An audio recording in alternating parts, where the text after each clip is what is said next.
From the Republic Media Network headquarters, it's time for Arnab Goswami on The Debate.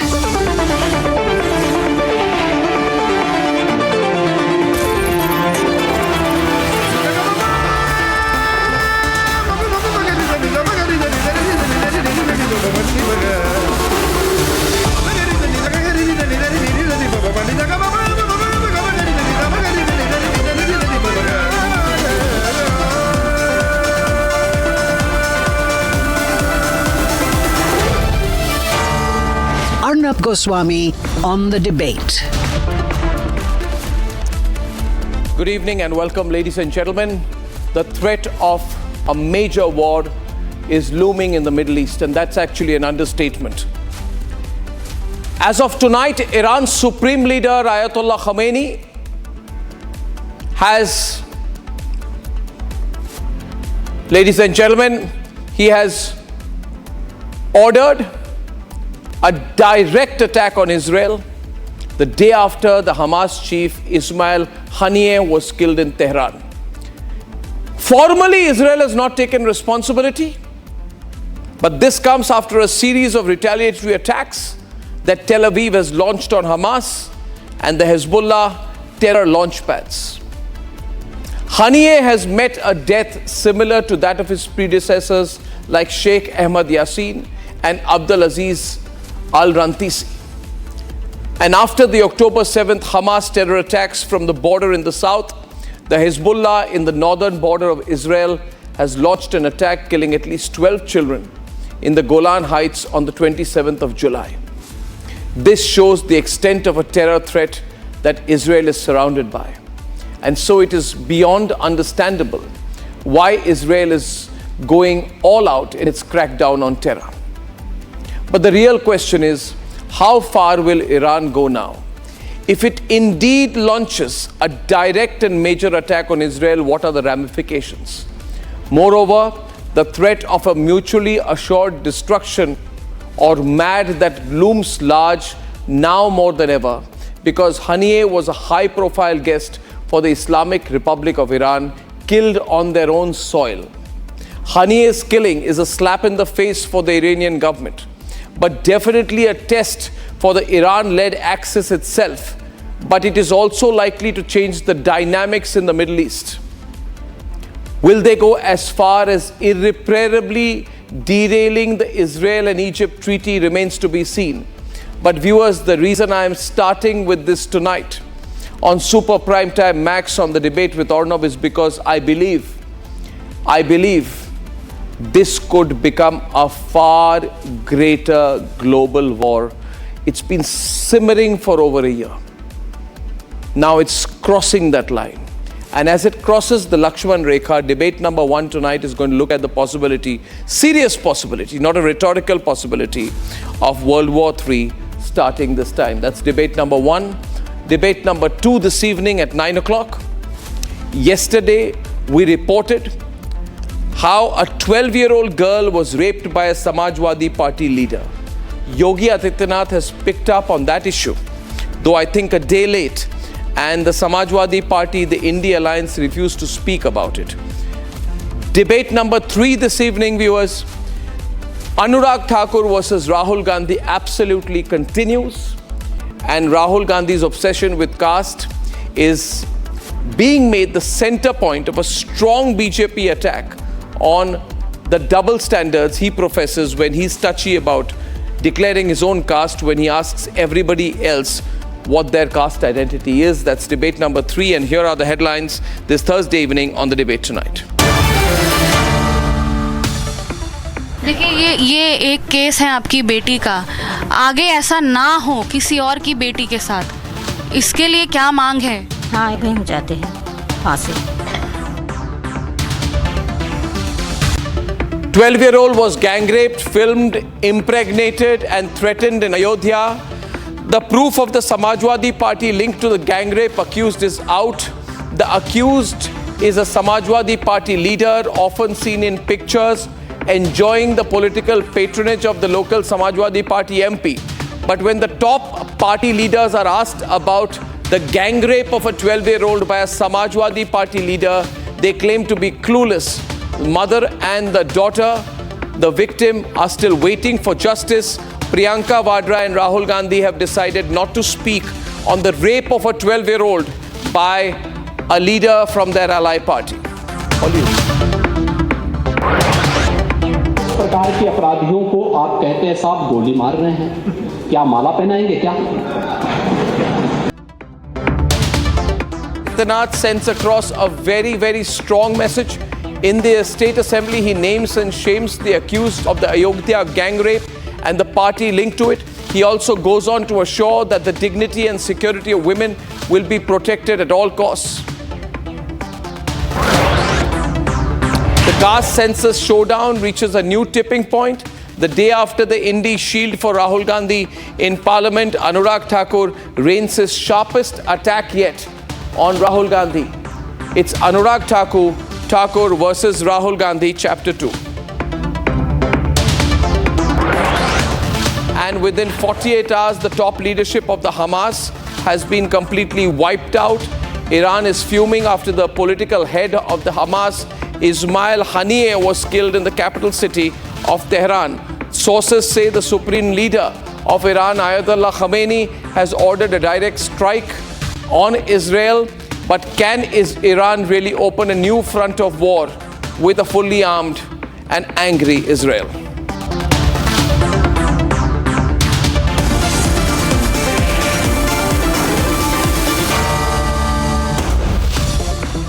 Viewers, the biggest global story of the moment, a new escalation in the war on the Middle East, which will not be restricted to the Middle East alone. Iran, we are told, has ordered a direct strike on Israel after the head of the Hamas was killed, shot at and killed in Tehran while he was there on an official visit. As I began by saying, Iran is fuming because it's a slap in the face of Iran that the Israelis, if they are indeed behind this, have carried out this strike in Tehran on Iranian soil. But can Iran really execute its threat? And if it does, how quickly, how majorly, and how sharply will this escalate? Let's debate.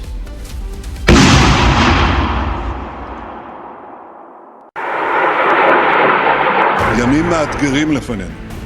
מאז התקיפה בביירות נשמעים איומים מכל עבר. אנחנו ערוכים לכל תרחיש ונעמוד מלוכדים ונחושים מול כל איום. ישראל תגבה מחיר כבד מאוד על כל תוקפנות נגדנו מכל זירה שהיא.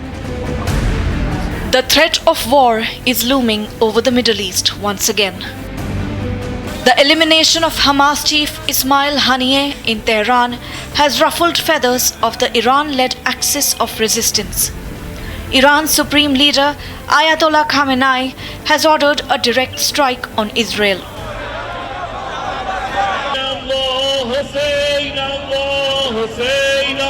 The United States has washed its hands off. Well, of course, I've seen the reports, and what I can tell you is this. First, this is something we were not aware of or involved in. It's very hard to speculate, and I've learned over many years never to speculate on the impact one event may have on something else. So I can't tell you what this means. I can tell you that the imperative of getting a ceasefire, the importance that has for everyone, remains. Israel too has not made any comment on Haniyeh's killing, which came a day after Israel neutralized Hezbollah chief of staff Fuad Shukur. But Iran sees a clear Israel hand. اینکه دست چنین ترورهایی میزنه علامت این هستش که کار دیگری فراتر از این نمیتونه انجام بده. As per reports, Iran will likely launch a joint attack on Israel. شهید امیرعبداللهیان رو در همین سالن و الان هم اصرار دارن که پاسخ طرف‌هایی که از اونها افراد به شهادت رسیدن پاسخ‌های محدودی باشه. ما این رو میدونیم که آمریکایی‌ها در این جنایت‌ها معمولاً صهیونیست‌ها رو در واقع هدایت و پشتیبانی. The United States has reportedly deployed more warships in the Middle East, even as it maintains its stand for a ceasefire. Now again, the best way to bring temperature down everywhere and to put us on a better path is through a ceasefire in Gaza. That will have, I think, important effects on other areas where you could see conflict, whether it's in the north of Israel and Lebanon, whether it's Iran, whether it's in the Red Sea with the Houthis.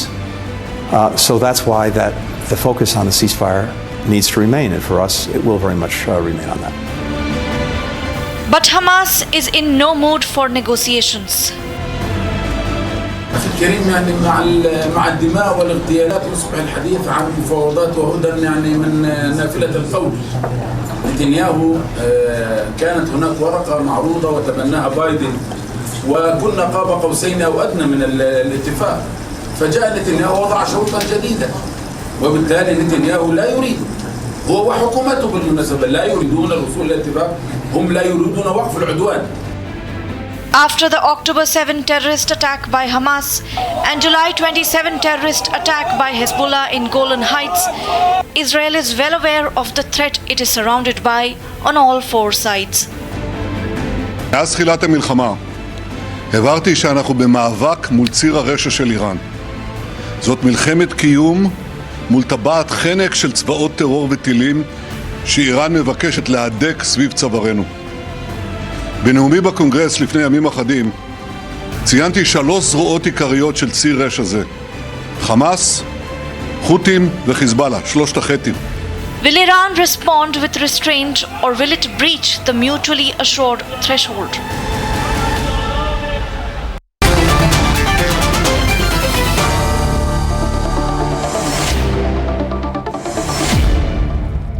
Viewers on very few international channels, do you have Israeli voices and Iranian voices, pro-Hamas and pro-Israel voices on a debate? So this debate we are having this evening is very significant.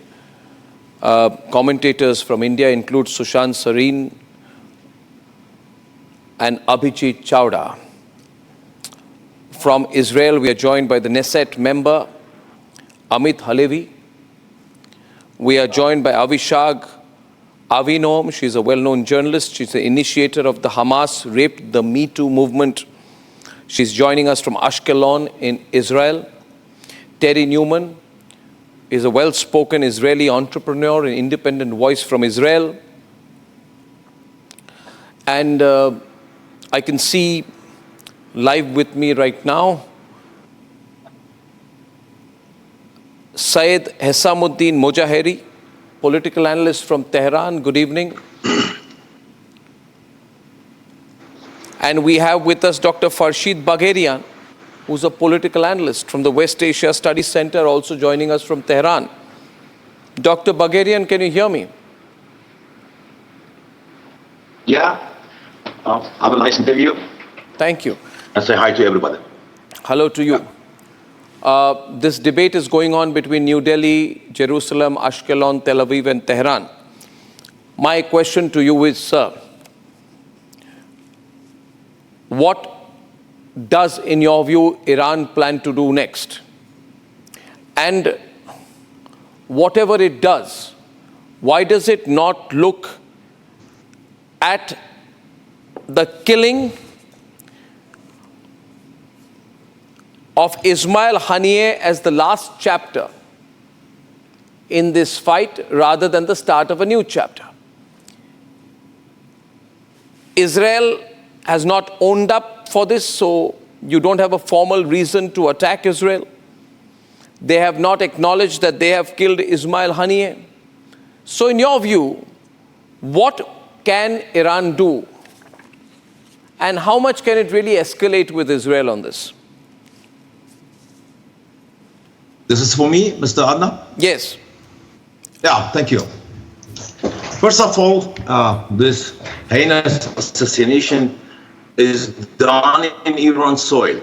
And we can divide this event in 2 parts. One part is the assassination of Mr. Haniyeh, and the second is what is happening in Iran soil. And this is another a kind of the assault to Iran. So if you find out that what is the type of this assassination, what are the type of this operation is made by the jet fighter, for example, F-35, that the detonator permission is made by the United States, and this is the ballistic missile, and this is the rocket, for example, missile in Iran, from Iran soil to another part of the Iran soil, or maybe this is another part of the collaboration with some part of the, sleeping cell in Iran. First of all, we have to find out what is the type of this operation. After that, we can blame anybody, any person, any association, any government for this. So the fact is, really, we don't know what is happening and who is involved in this operation. I believe that, we are in fight with Israel, but I believe that Israel is not completely on the back of this operation, because this operation is so complicated, and it should be many other than one government in back of this.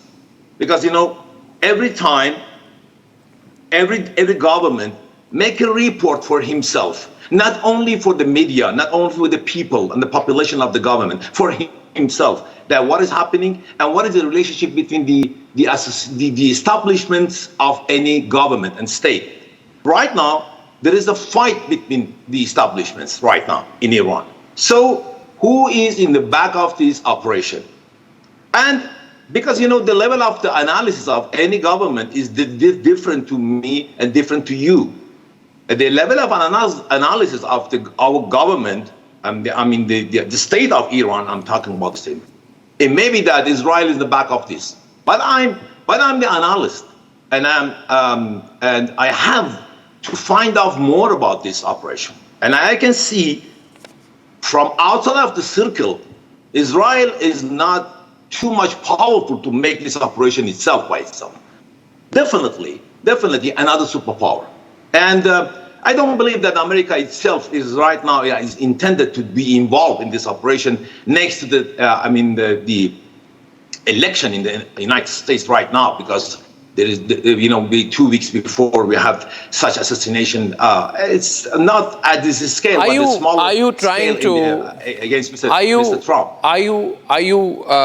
Okay, I'll take that across to Amit Halevi, who is head of the India-Israel Parliamentary Friendship Group.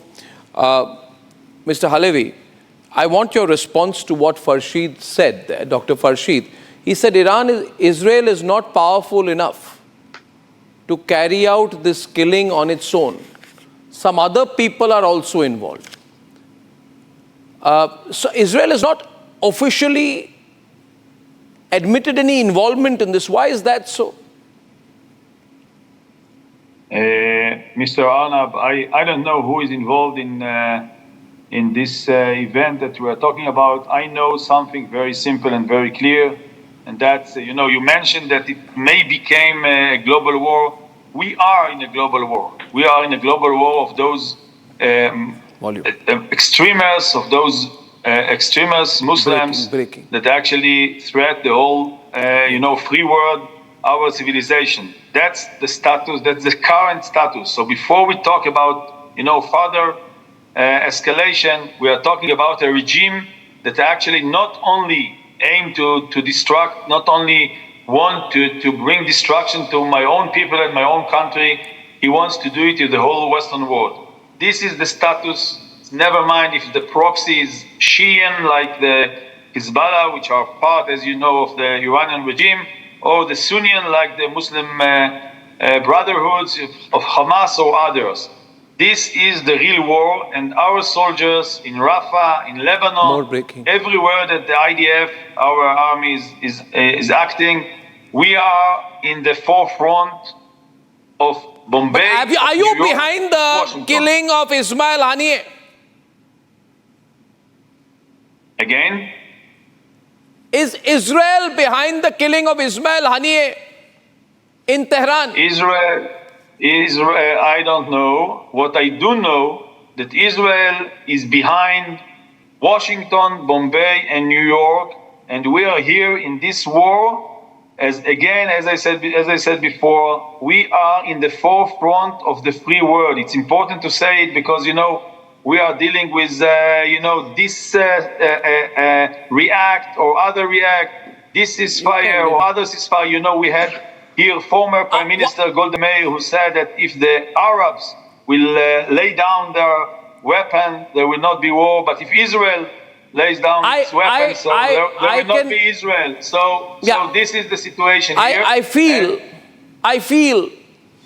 feel this is going to become bigger than we are thinking. Sushant, am I correct? Because this particular killing is a slap in the face of Iran. Iran can fund the Hamas, fund the Hezbollah, but it did not expect this. When the Hamas head, they say that he was dead man walking ever since, the Hamas carried out the attack on Israel in October 2023. He was dead man walking, but nevertheless, the Iranians are shocked. Sushant, they need to be seen to be doing something. The Iranians cannot sit down and take this and not respond. What will they do, Sushant, in your view?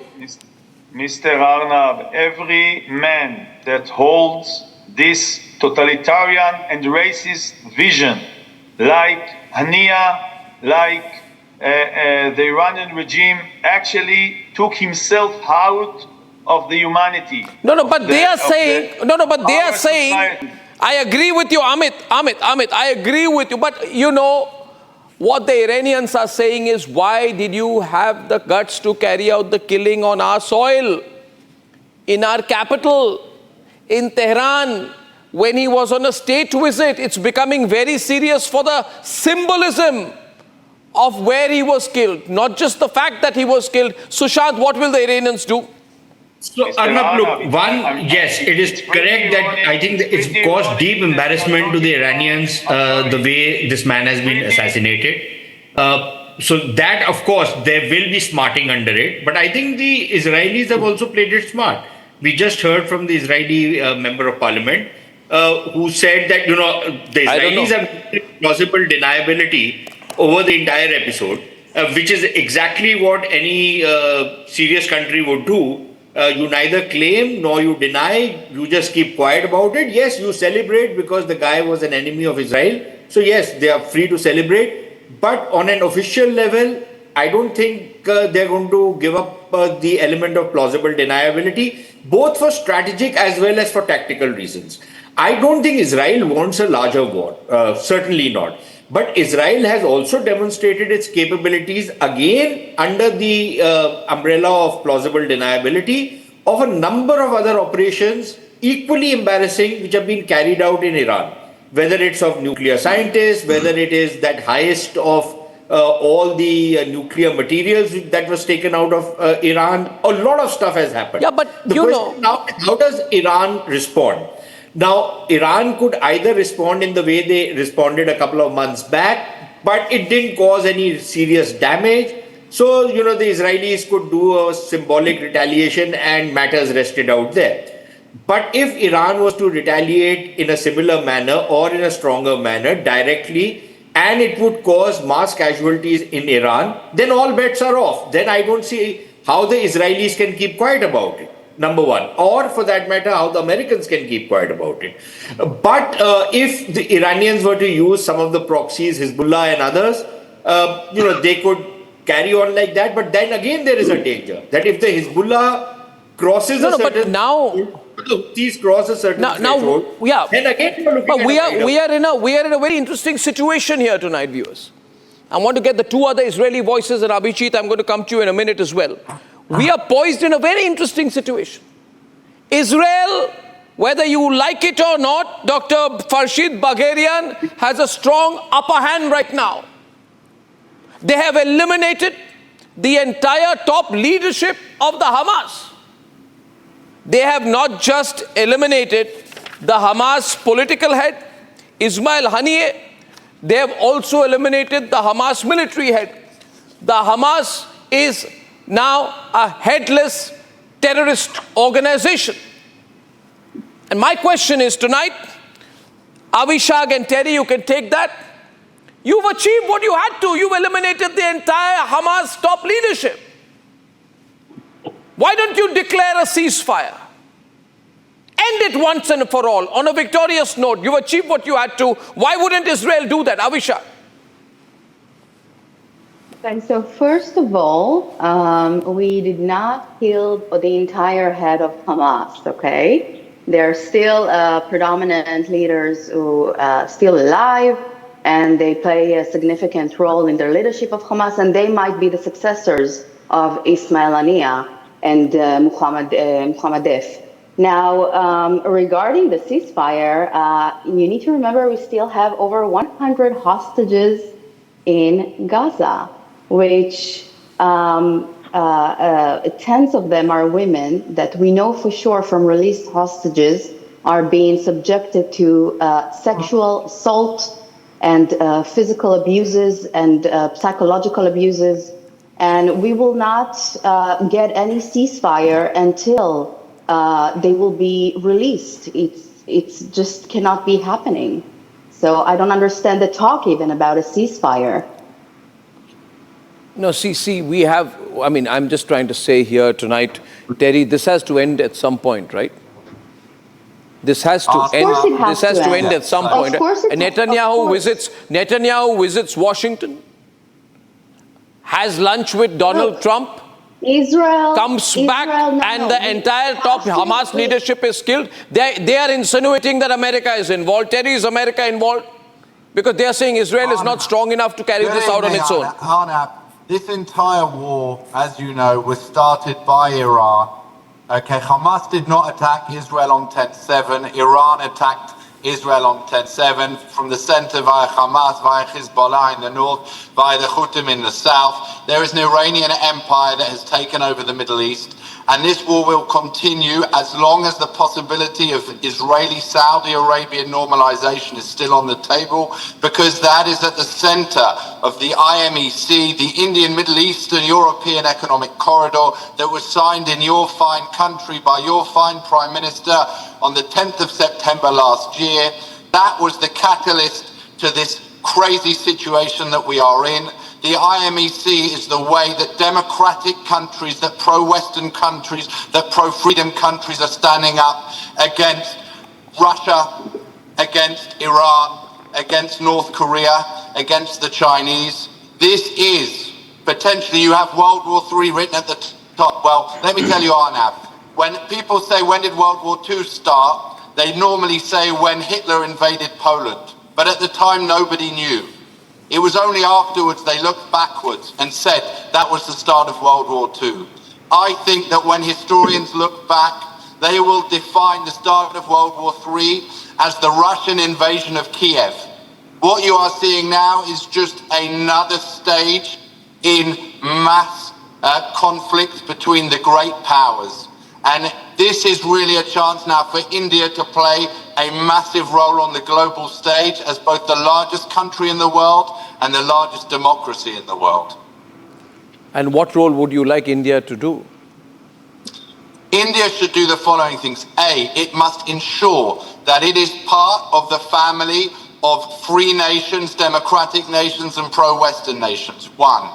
Number two, it has shown the world how it can live with moderate Muslims within its borders. Okay, you have a 20% Muslim minority within India, and amongst the Indian diaspora around the world, specifically I refer to Western countries, the most successful Muslims in the Western diaspora in the West have come from India. They have not come from Pakistan. They have not come from North Africa. They have specifically come from India, where these Muslims have understood that they can be good Muslims without having political control. And number three, because of the challenges that you face with extremist Islamist movements, you understand the danger as well. So you understand both the prize, but you also understand the danger and how we get to that prize. There is a major battle of ideas within the Middle East between the vision of the Abraham Accords that's being led by Saudi Arabia, by Abu Dhabi, etc., and the Abraham countries.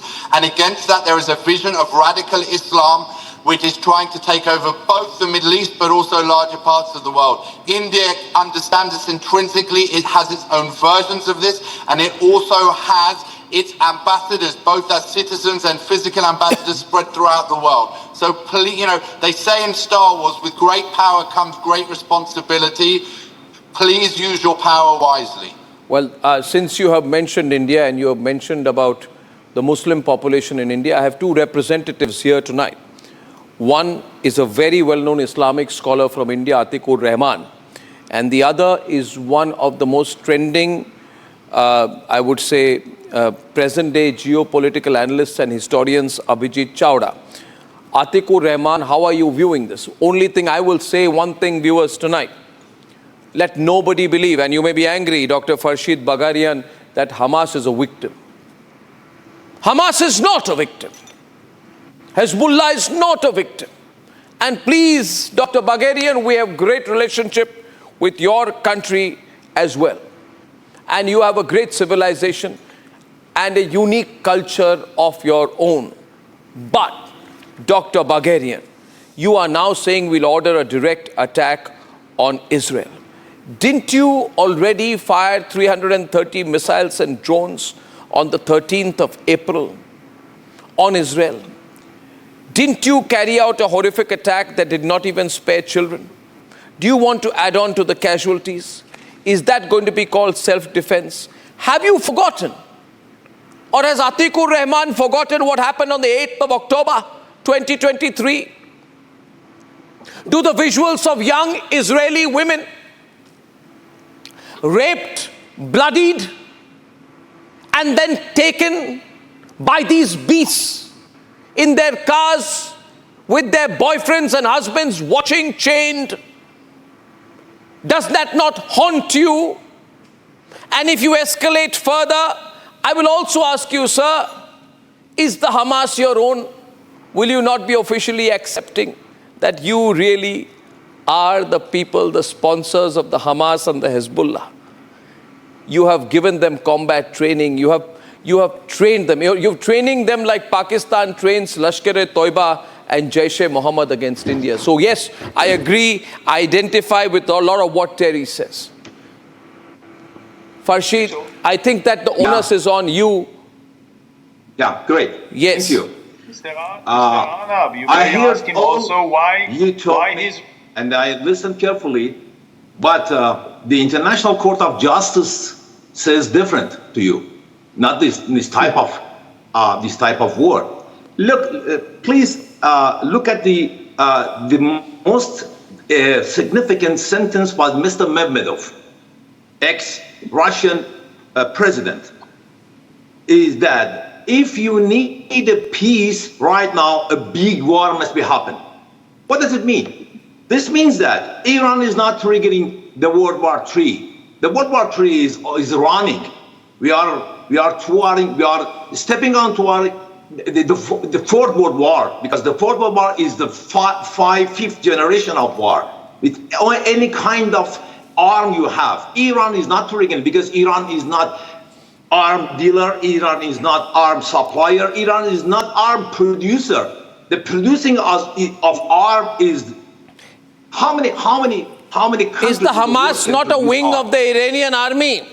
Is the Hamas not effectively a wing? Sorry to interrupt, sir. But is the Hamas not a wing of the Iran's Islamic Revolutionary Guard? Why do you even want to keep the separation?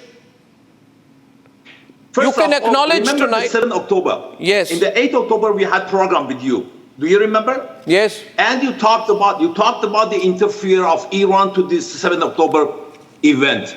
I told you that this is not our war. This is the big power war. This is the war between big but power. Hamas is yours. China, between Hamas England and Britain. No, sir. Hamas is yours. Hamas is your creation. Hamas is your unit. Hamas is your group. Don't separate yourself from Hamas. That's why you're feeling touchy today, that the Hamas chief has been killed on your soil. And this is going to escalate. Atikur Rahman, this is going to escalate now. There is no way, it's best for, I think Iran should back off now. If it escalates, what will happen? What will happen No, if it Iran is escalating. Iran is not triggering the war. No, but you're escalating. Because we have not... Yeah. Your Supreme Leader has ordered a direct attack on Israel. Retaliation order. This is retaliation.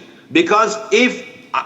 the first word I used that... What retaliation, sir? You want this to go nuclear now? Assassination. I told you first. What retaliation? If you suppose that Israel is the back... No, sir, what retaliation? This is the retaliation action. What retaliation would you want now? What retaliation are you talking about?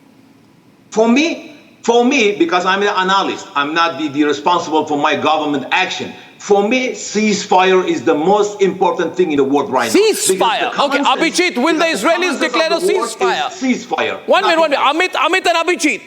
We got Amit also coming in on this. Will they declare a ceasefire? Should they declare a ceasefire now? What do you think, Abhijit? Gaza ceasefire. I'm talking about the Gaza ceasefire. Okay.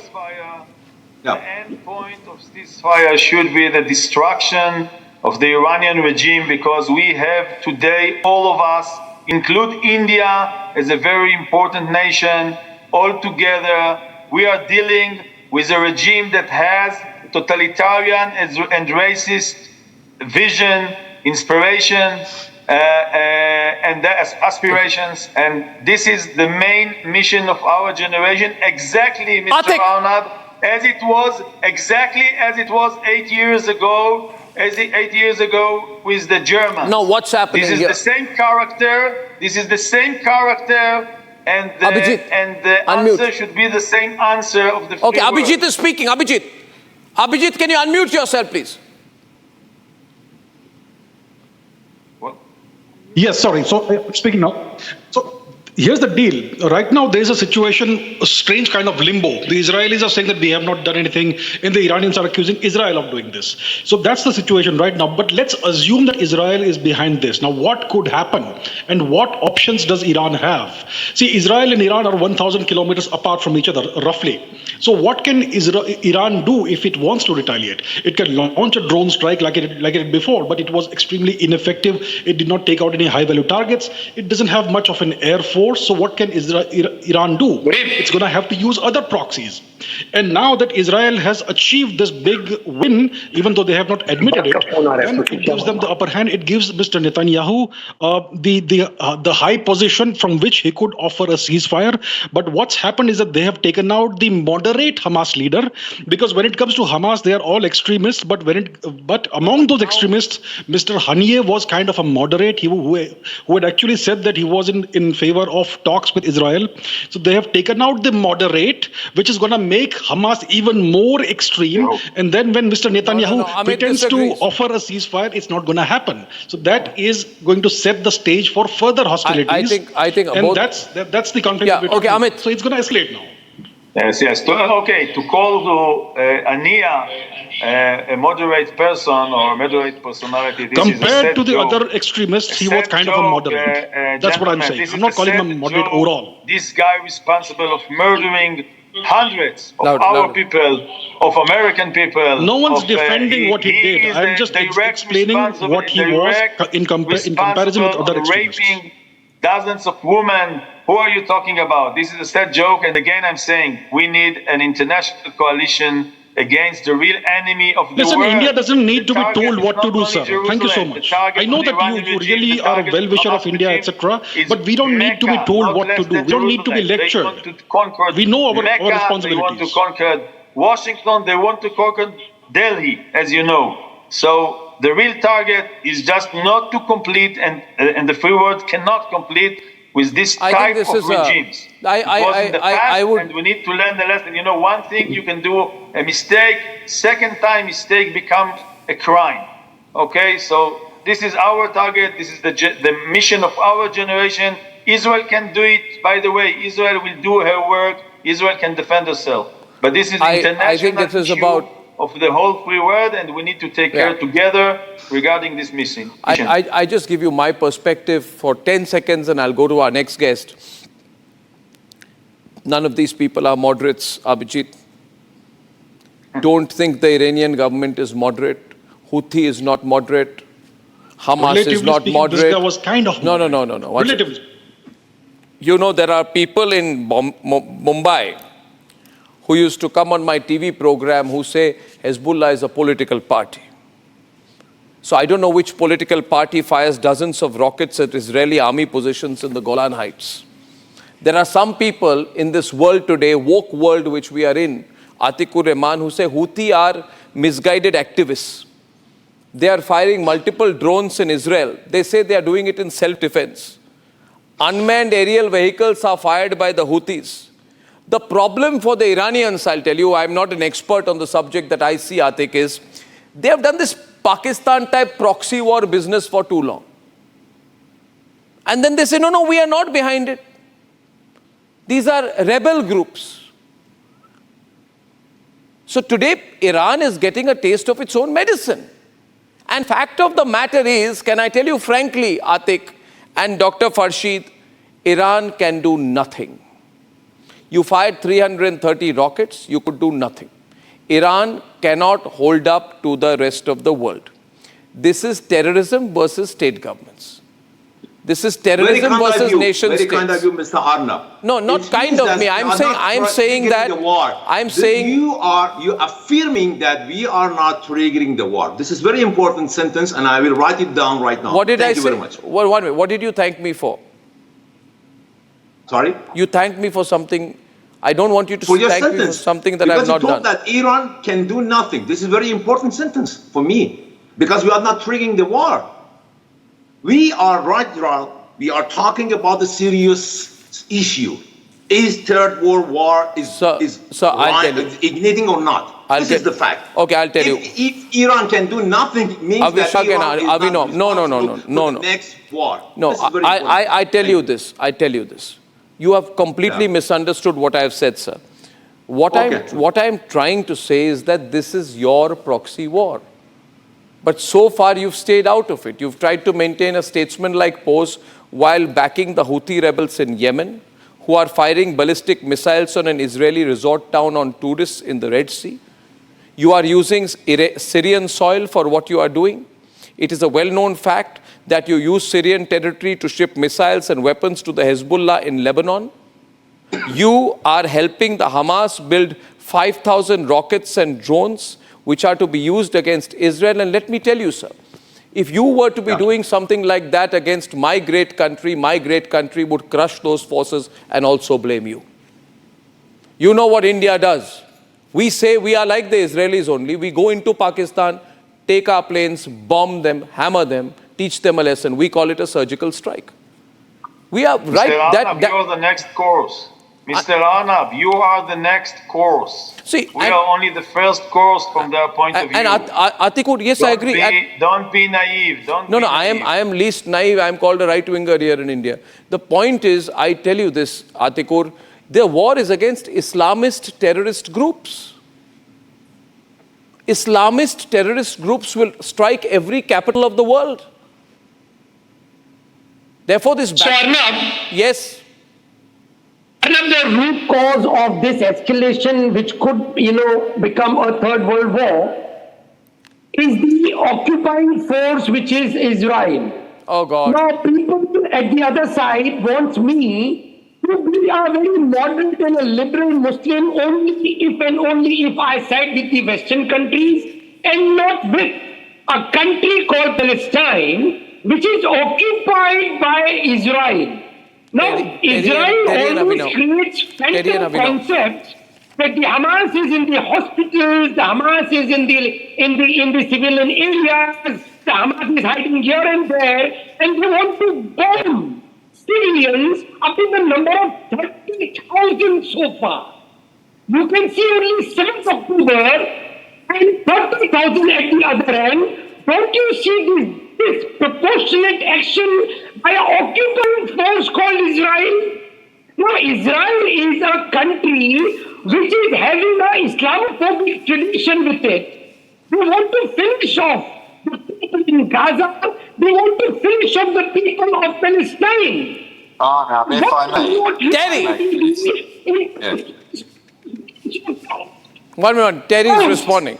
Yeah, this is absolute. The Iranian army has attacked Israel from 3 places that very close to Israel. They are from Gaza, from Lebanon, from their army in Gaza they call Hamas, from their army in Lebanon they call Hezbollah, from their army in Yemen which they call the Houthis. What those three things have in common is that there is no Israelis in any of them. Also in Syria, there is no Israelis in Syria and they are attacking from Syria. And in Tehran, there are no Israelis there and they are attacking from Tehran. And in Iraq, there are no Israelis in Iraq and they are attacking from Iraq. In fact, the only place where Iran has not managed to use its army to attack us is from Judea and Samaria, what you call the West Bank. Are we fully? But having said that, I would like to also add something and put everybody into perspective, as we say. The escalation, so-called escalation, was launched long ago. It was launched on October 8th, and the peak of it was last week when 12 Israeli Druze children were brutally murdered by an Iranian missile. So saying that that the escalation made by Israel by closing the open account with it's just diverting. You are diverting. Excuse me, let me finish, please, and then I will hear you. Your action, your diverting the topic. What you are doing right now, you are ignoring the Iran-backed Hezbollah militia with their non-stop firing over they fired over 7,000 rockets for the past 9 months. Since October 8th, missiles, rockets to cities and communities that were all set fired by their missiles in northern Israel, displacing over 70,000 citizens, including 12 children. So this is escalation, not how Israel rightfully so. Very often people say, please, Atikur Rahman, I will only conclude by saying 3 things.